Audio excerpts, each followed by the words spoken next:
The following is a production from the COMM 2010 class at Volunteer State Community College. Here on the Gallatin campus, it is being proudly broadcasted on WVCP. Had a hard day at the office. Back ache from bending over a hot stove all day. Want to get away from it all? We offer you escape. It is midnight and you are all alone. Suddenly the room is plunged into darkness. You sit frozen with terror because something is there behind you. Something you feared would come. Something from which you must escape. Escape. Produced and directed by William N. Robson and carefully plotted to free you from the four walls of today for half an hour of high adventure. Tonight, we escape to London, in a world made strange and terrifying by the workings of an ancient barbecue's curse, as Morntagne R. James tells us in his weird story, Casting the Runes. My name is Edward Dunning. I'm a scientist. I'm used to dealing with facts, not fairy tales. I'm regarded as Britain's leading authority on medieval life, and as such, I've studied much of the ancient fears and barbaric superstitions of those times. I should have been the first to scoff at any suggestion that the ancient powers of evil, the black magic of Teutonic days, could be believed and practiced in the 20th century. A few weeks ago, I should have laughed had you told me that a curse, a hex, could kill a man. Today, I cannot laugh. It has happened to a man I know of, and now it's happening to me. My first presentiment of danger came on that day a few weeks ago when I dropped in to see Alfreda Smythe, secretary of the National Science Association, and found her in a state of irritation. Blast it all, Dunning. I almost wish you hadn't been so brutally honest in your report on that Carswell paper. Why? What's the trouble? Oh, he's such a frightful fellow. He's raising a terrible row. You mean Carswell himself? Yes, it's bad enough a vicious charlatan like that calling himself a scientist, but now he's taking all his vindictiveness out on me. Sorry, old chap. It's really me he'd like to get at. As a matter of fact, that's just what his last letter was about. He wants to know what supposed authority wrote the report rejecting his paper. You didn't give him my name. Heavens no. As a matter of fact, Dunning, I haven't and I won't, and for a very special reason. Call it silly, call it crazy, call it what you will. I have an uncanny feeling about that man Carswell. Why? Do you know anything about him? Nothing. I've never seen him. I only know that he wrote a paper called The Truth of Alchemy. It was hopeless. Precisely. And why was it hopeless? Well, besides being abominably written, it was supposed to prove that alchemy, black magic, and such rot actually exist. I think the man really believes it. Undoubtedly he does. And that's what I mean. He lives in an isolated old house in Warwickshire. He's rarely seen elsewhere, and in his whole career he's written only two things. This paper and a history of witchcraft published 10 years ago. Yes, of course. I remember now. So that's the man? Yes, and that book was even worse than this paper. The man has a warped mind. I'm sure he's tried every unhealthy experiment in alchemy, witchcraft, and black magic. There's no telling to what lengths of vindictiveness a man like that might go. Well, it does sound a bit queer, but... It's not queer, Dunning. Evil. Oh, come. A man has a right to believe what he likes, and he has a right to be angry with me. Here I've glibly scoffed at the man's life work. Well, perhaps I'm being overly suspicious and imaginative, but I think there's more than anger involved here, Edward. This may sound fantastic to you, but, well, John Harrington wrote that report condemning that witchcraft book of Carswell 10 years ago. 3 months later, Harrington was dead. But, Alfreda, what's the connection? Harrington died under very peculiar circumstances. He was walking home alone late one night, and suddenly he screamed, broke into a run, lost his hat and stick, and climbed up a tree. A dead branch gave way. He fell and broke his neck. No one's ever been able to explain why it happened. Come now, Alfreda. Surely you're not suggesting that this... Oh, I don't know what I'm suggesting. I only know that after he reviewed Carswell's book, John Harrington didn't have a moment's peace. Now you've written an unfavorable review of this paper. If I were you, I should keep that fact well hidden. Oh, Alfreda, why, that's ridiculous. Yes, I laughed at Alfreda Smythe's fears. How could I have known then that I was to feel the same terror, the same agonized fear which gripped the heart of John Harrington as he crouched, panting, on the branch of a tree, with another moment or two of life, while beneath him the thing came closer and closer. I'd almost forgotten the incident when a few nights later I was riding home on the late train.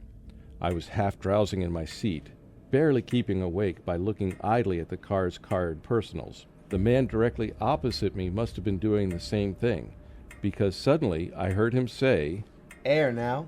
What can that one be advertising?" I followed his eyes to the window beside my head. What I saw brought me bolt upright in my seat.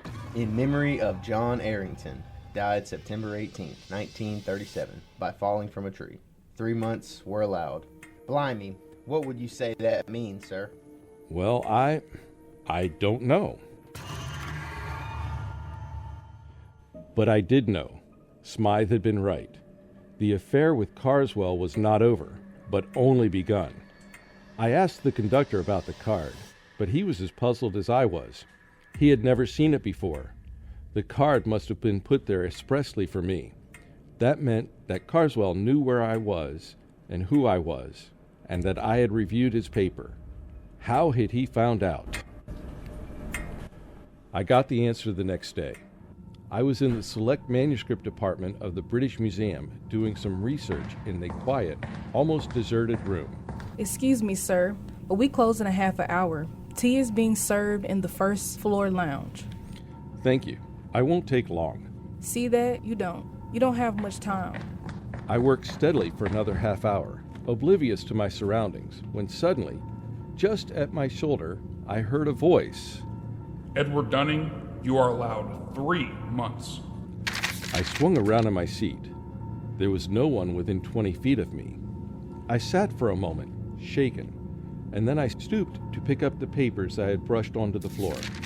I straightened up to find a stout, elderly gentleman standing in front of me. Excuse me, sir. Yes? May I give you this paper? I think it should be yours." Oh, yes, so it is. I thought I had them all. "This one seemed to have slid across the floor." Thank you very much. "Not at all, sir. Good afternoon."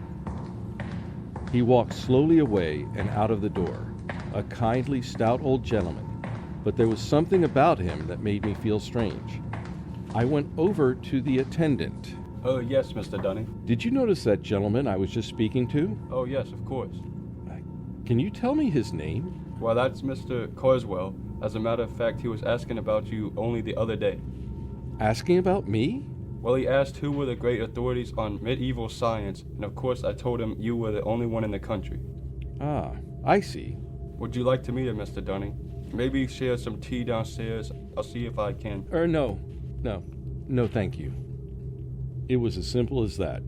Now Carswell knew. What would be his next move? What was I to expect? I reached home at dusk, and trouble stood on my doorstep in the long face and stooped form of my family doctor. I had to upset your household arrangement. I'm sorry to say, Dunning. I've had to send both your servants to the hospital.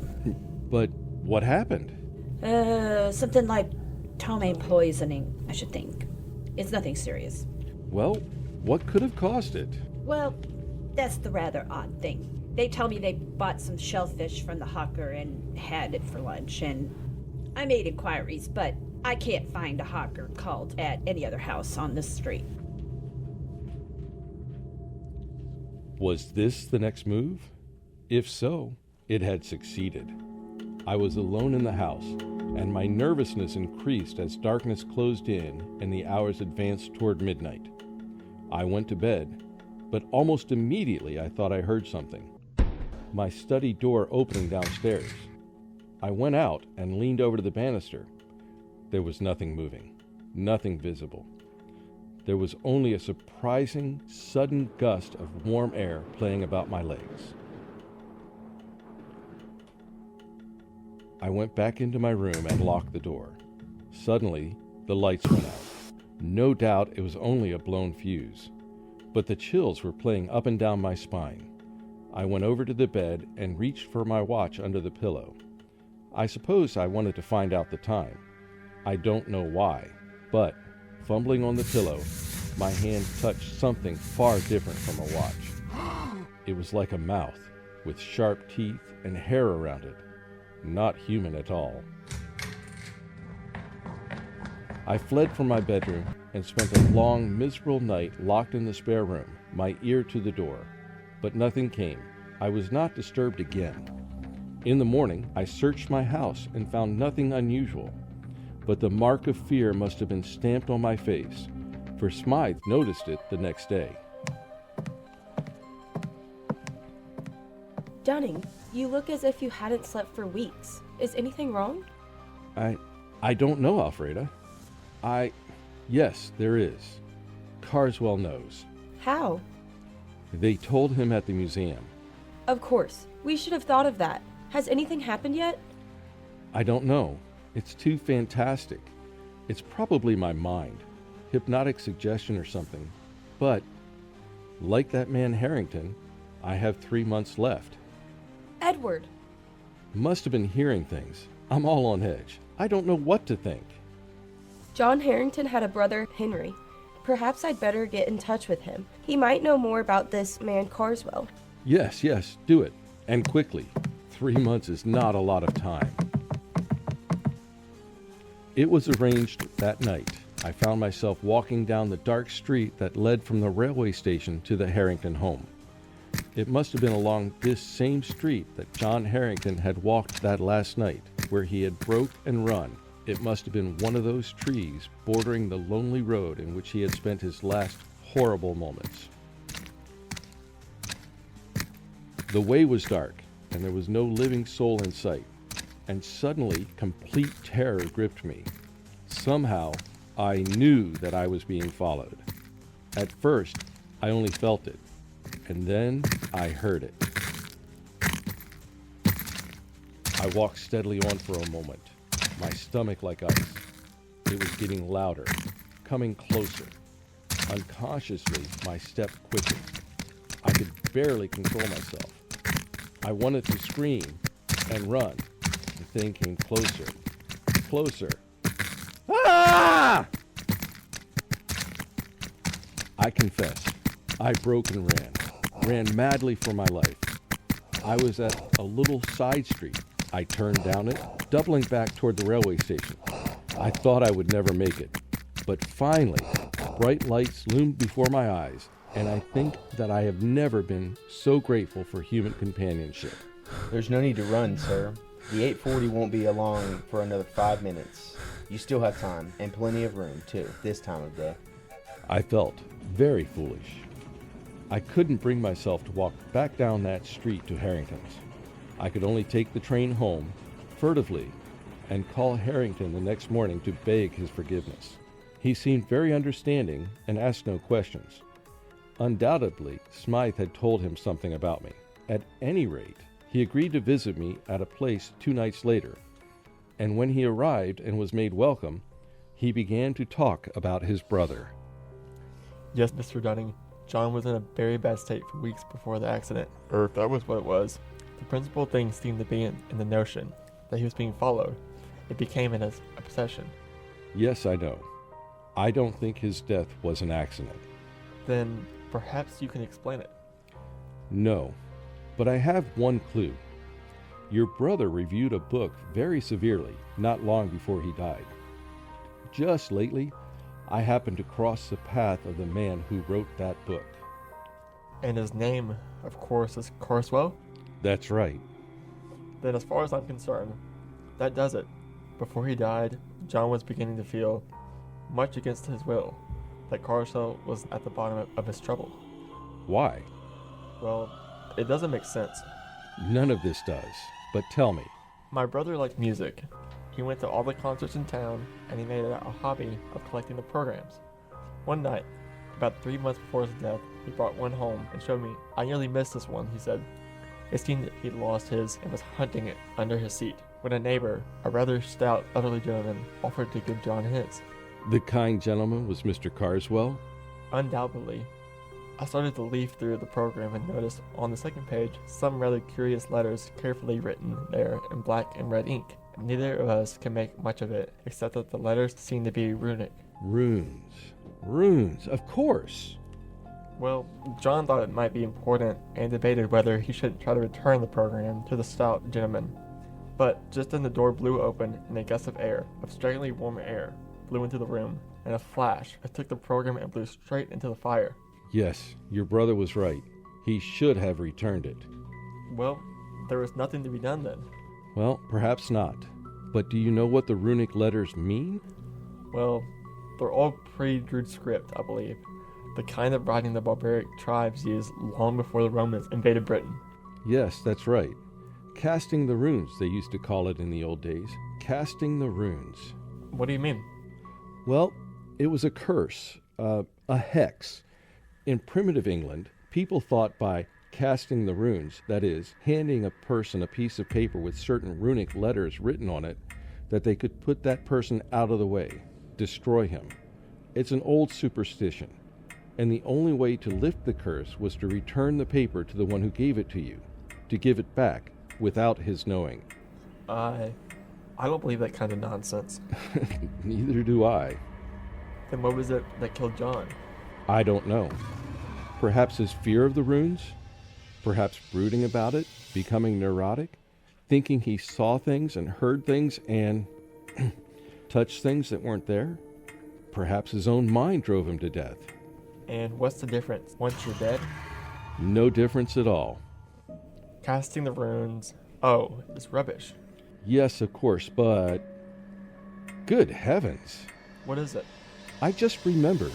That day, at the British Museum, he cast the runes on me. I went swiftly to the writing table, Harrington close behind me. My portfolio was there, full of the scribbled notes I'd been working on the day at the museum.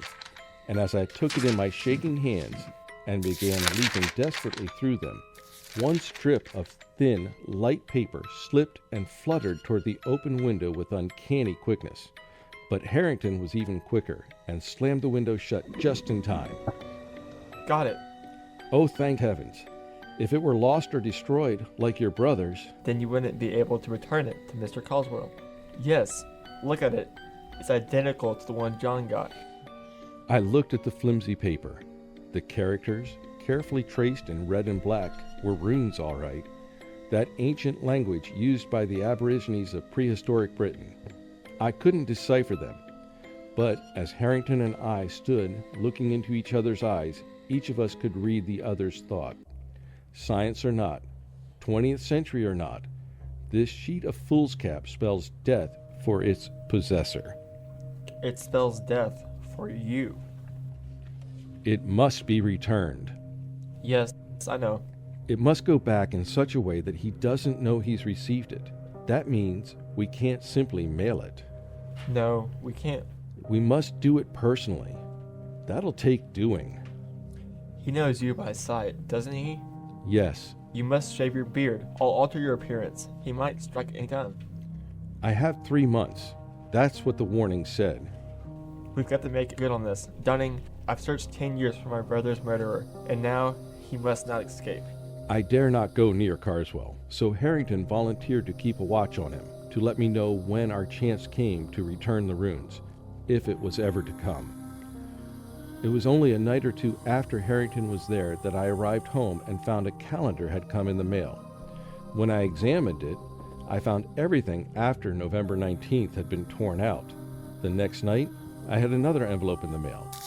This time, it was a woodcut, an illustration torn out of a book, showing a dark moonlit road and a man walking on it. And right behind him came a huge dark shape, some awful demon creature. Under it were written some lines from the Ancient Mariner, and as I sat alone and read them out loud, I felt that now familiar gust of warm air playing about my legs. The man walks on and turns no more his head, because he knows a frightened fiend doth close behind him tread. Now I knew the face of my terror, and it was with me always. Walking down the dark street at night, I heard its footsteps behind it. In my lonely house at midnight, it roamed the halls. Like the Ancient Mariner and John Harrington, I never turned to look. I couldn't. My nerves were going, and I could do nothing but wait. I tried to work. Mr. Dunning, the Medieval Academy of America put in a request to have you give a seminar on your findings. Mr. Dunning, do you hear me? Mr. Dunning? Just leave the message on my desk, Velda. I'll have to get back to them on that. But Mr. Dunning, the request is for next month. Mr. Dunning. The days, the weeks slipped by, and still Harrington had no plan. I couldn't eat. I couldn't sleep. The pounds slipped off of me till I looked like a living cadaver. Mr. Dunning, I bought you some tea and those sandwiches you favor. I don't care how deep you're digging into that research. You must eat. But I couldn't. I checked off the days on the calendar Carswell had sent.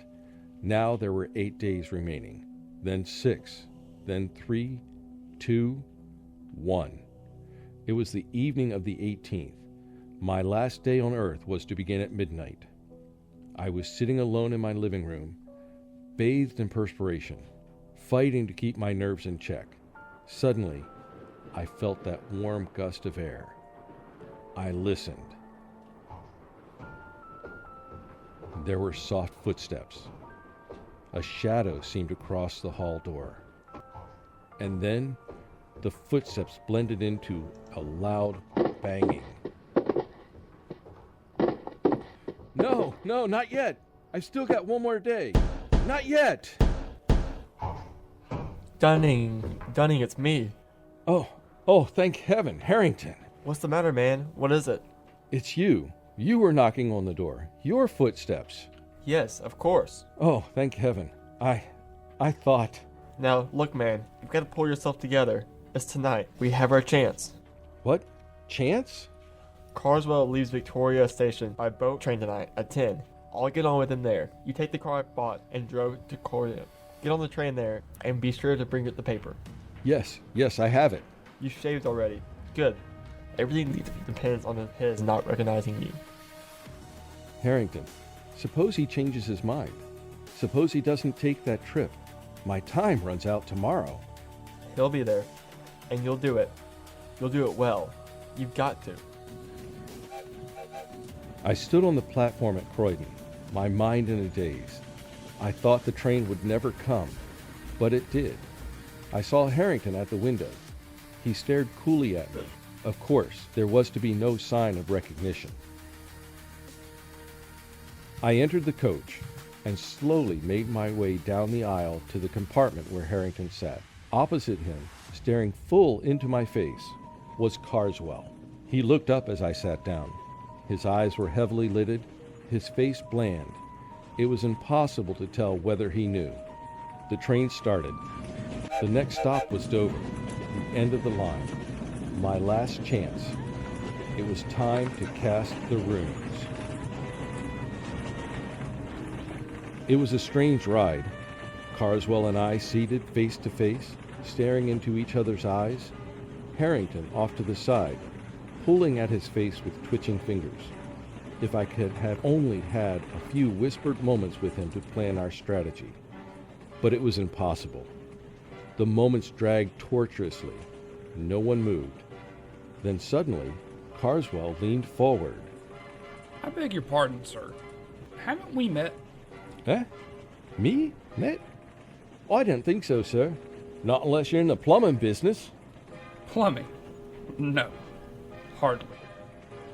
I hadn't planned it that way. The words, the accent, just seemed to come by themselves.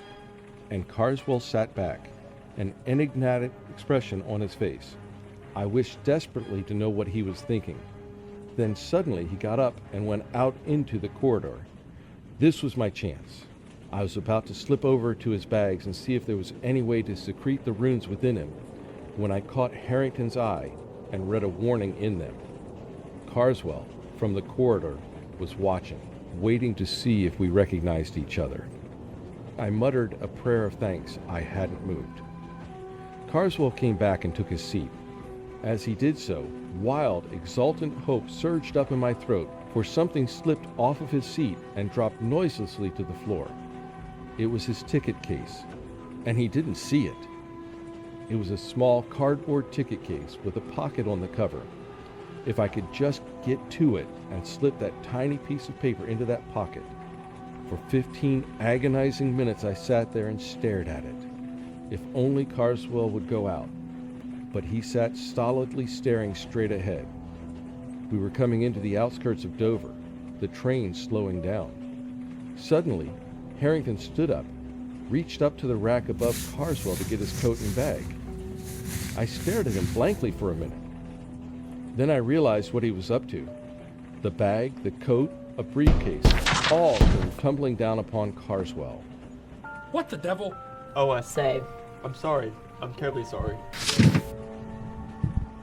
You clumsy fool! You might have injured me. What were you trying to do? It was my only chance. Carswell stood, facing Harrington. I reached down, got the ticket case, and my fumbling fingers slid the paper into the pocket. He turned sharply to me, and I extended the case toward him. Excuse me, sir. Is this yours? Yes. It's my ticket case. Where'd you find it? Here on the floor. Must have dropped off when... Yes. I'm much obliged to you, sir. Not at all, not at all. He looked at me fiercely, his rage at Harrington still twisting his face into a devil's mask. Then he glanced briefly into the ticket case and put it into his pocket. On the railway pier at Dover, Harrington and I followed a few steps behind Carswell. I felt like I might faint. Carswell went straight to the gangway of the boat, and there the purser stopped him. Excuse me, sir. Does your friend have a ticket? My friend? What the devil do you mean? I'm traveling alone. Why, that's funny. I could have sworn there was another gentleman right there beside you, walking just at your elbow.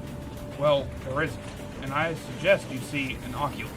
Oh, I didn't see. I just felt. Sorry, sir. Must have been your rugs. My mistake. Come on, Dunning. Our job's done. I didn't sleep that night either. I lay awake and listened. But there were no footsteps, no warm gust of air, nothing to disturb me. All day I felt remarkably free, although this was to have been my last day on Earth. But only just now, when Harrington strolled in, could I really relax. Oh, Dunning, have you seen the afternoon paper yet? Why, no, not yet. Well, here, look at it. On the second page. There. Abbeville, France, an English traveler examining the front of St. Wolfram's Cathedral today was struck on the head and killed instantly by a stone falling from the scaffolding. A note of mystery was added by the fact that although the cathedral was undergoing repairs, no workman was on the scaffolding at the time of the accident. The traveler was identified by papers found on him as a Mr. Carswell of Warwickshire. Of course, it could have been an accident. Yes, it could have been. Escape is produced by William N. Robson, and tonight brought you Casting the Runes by Montague R. James, adopted for radio by Irving Rav Tick and John Dunkel, with Barry Scott as Edward Dunning, Eric Jackson as Harrington, Jake Daugherty as Carswell, Kirsten Smith as Alfreda Smite, Brooklyn Wilkerson as the librarian, Annabelle Lee as Velda, Chance Spears as the attendant, Kason Hollowsworth as the voice, Annabelle Lee as the doctor, Jalen Thomason as the purser, Ari Anderson as the mariner, Ari Anderson as the presenter, and Madison Zimmerly as your narrator. I'm Dason Bohr, and the special musical score was conceived and conducted by Kai Fior. You're trapped in a hidden valley, walled in by sheer rock precipices. And surrounding you, closing in on you, is a band of blind men who want your eyes. Next week, we will escape with H.G. Wells' gripping story, The Country of the Blind. Good night, then, until the same time when we will offer you Escape, courtesy of COMM 2010 at Volunteer State Community College. This is WVCP Gallatin